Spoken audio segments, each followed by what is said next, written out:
आता एक महत्त्वाची बातमी समोर येते। मुंबईमधून माजी महापौर किशोरी पेडणेकर ह्या आता केएम रुग्णालयामध्ये पोहोचल्यात। मुंबई महापालिकेच्या केएम रुग्णालयातील रुग्णांचे रिपोर्ट हे रद्दीमध्ये विकण्यात आले होते।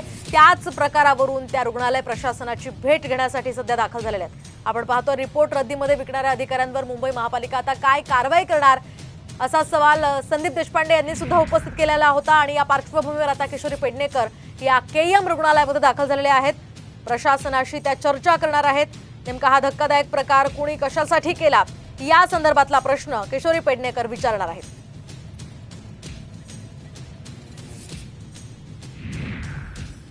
आपण पाहतोय माजी महापौर किशोरी पेडणेकर या सध्या केएम रुग्णालयामध्ये दाखल झालेले आहेत। आपण अतिशय धक्कादायक प्रकार पाहिला होता। सकाळीच आपण ही बातमी दाखवली। या पार्श्वभूमीवर या रुग्णांचे जे रिपोर्ट्स होते ते रिपोर्ट्स रद्दीमध्ये विकण्यात आले आणि चक्क त्यांच्या प्लेट्स या ठिकाणी समोर आले आहे। या पार्श्वभूमीवर किशोरी पेडणेकर या सगळ्या अधिकाऱ्यांशी चर्चा करतात।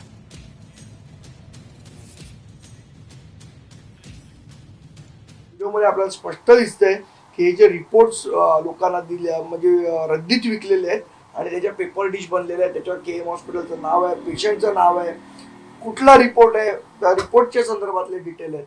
असं कसं तुम्ही खेळू शकता लोकांच्या वैयक्तिक आयुष्याशी? याची चौकशी झाली पाहिजे आणि जे कोण दोषी असतील त्यांच्यावर कठोरात कठोर कारवाई झाली पाहिजे ही आमची महाराष्ट्र नवनिर्माण सेनेची